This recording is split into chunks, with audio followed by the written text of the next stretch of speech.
水是生命之源，多喝水3个字早已成了包治百病的万能句式。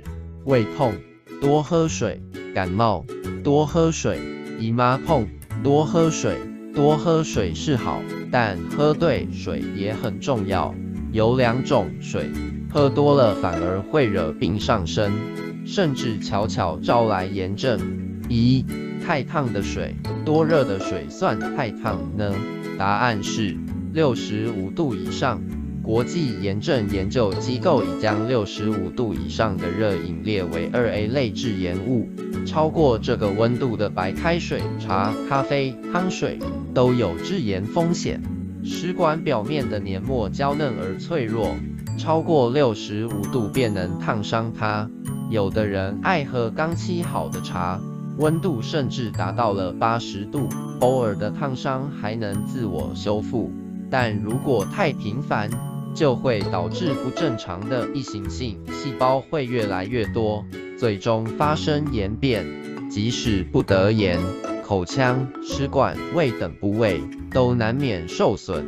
建议刚煮好的水一定要放一放，凉一凉再喝，用嘴蒸抿一下，感觉不烫口就行。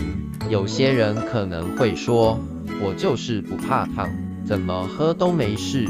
醒醒，这还真不是件好事。能接受较高的进食温度，说明你的黏膜在反复的刺激下已经增生变厚，对温度不敏感了，更容易的食管炎。所以不怕烫的朋友平时更该注意。2.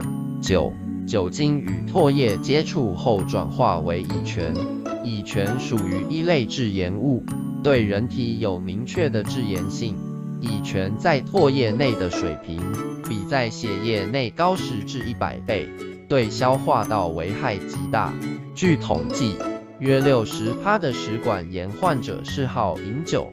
瑞典德隆大学研究发现，45岁以上的男性如果少饮酒甚至不饮酒，患食管炎的风险会降低50%。酒不仅会招来食管炎，还能导致肝炎、胃炎、肠炎等多种炎症。总之，少喝为好。有人认为小酌有益，但柳叶刀一项调查称，酒精对身体的伤害很难界定安全限量，多喝一点，伤害就多1分。看到这里，有朋友可能会问，说到致炎的水，我就想到了隔夜水和千滚水，怎么上面没提到呢？别再冤枉他们了。说隔夜水、千滚水致炎，理由都是亚硝酸盐含量多，但这个多远远达不到致炎的程度。有句话说得好，抛开剂量谈毒性，都是耍流氓。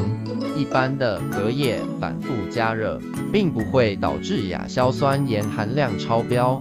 有一个直观的对比，即使加热次数过百，水中亚硝酸盐的含量也不及一根火腿肠。不过关于隔夜水，有一个问题倒真该注意一下，放置时间过长的水易变质，所以水烧好后不要久存，要保存也得放在密封容器里，以免细菌滋生污染。今天就到这，记得笔记下来，明天见。